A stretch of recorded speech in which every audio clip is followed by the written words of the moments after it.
Assalamualaikum warahmatullahi wabarakatuh. My friend, dimanapun Anda berada, sekarang lagi ramai dengan yang namanya virus corona.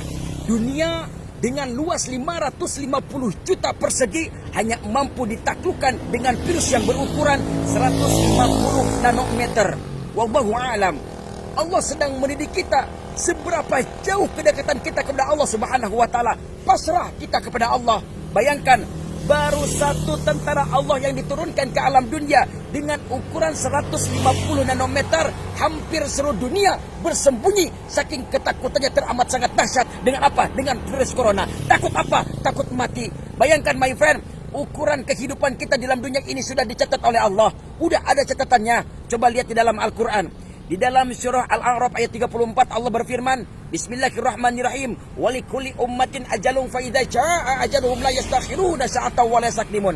Tiap-tiap umatku mempunyai batas waktu yang telah ditetapkan, maka apabila telah datang waktunya, mereka tidak dapat mengundurkan barang sesaat pun dan tidak dapat pula memajukannya. Kalau udah waktunya mati, ya mati. Kenapa mereka bersembunyi? Kenapa? Karena takut mati, my friend.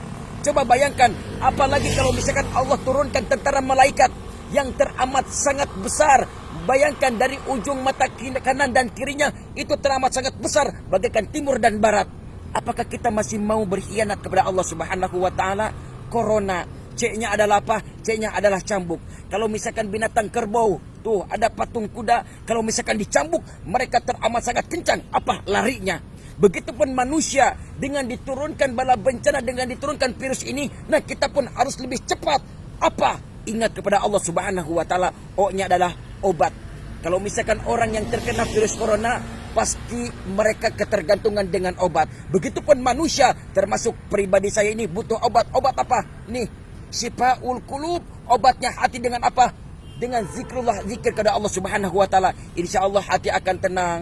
Kita jangan sampai panik. Kalau misalkan panik, nanti takutnya saking ketakutannya kita stres. Akhirnya apa? Yang ditakutkan akhirnya datang apa? Kematian. Nauzubillah.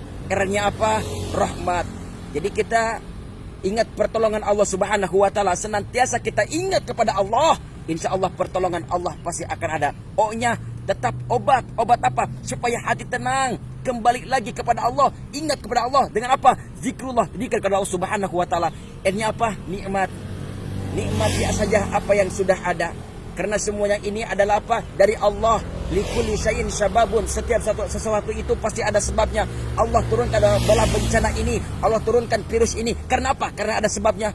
Gak bakalan mungkin kalau misalkan atasan bos kita ngomel ke bawahannya, pasti ada sebabnya kenapa dia marah-marah. A-nya adalah amanah. Jadi amanah dari Allah Subhanahu wa taala jangan sampai kita sia-siakan, jangan sampai kita lalaikan. Perintah Allah kita laksanakan dan apa yang dilarang oleh Allah kita jauhi. Itulah amanah kita sebagai beriman kepada Allah Subhanahu wa taala. Oleh sebab itu my friend, janganlah panik, janganlah takut. Tetaplah kita tingkatkan ibadah kita kepada Allah Subhanahu wa taala. Ini adalah cambuk bagi kita sebagaimana jauhnya kita beriman kepada Allah Subhanahu wa taala, mengingat Allah Subhanahu wa taala. Mudah-mudahan bermanfaat. Assalamualaikum warahmatullahi wabarakatuh.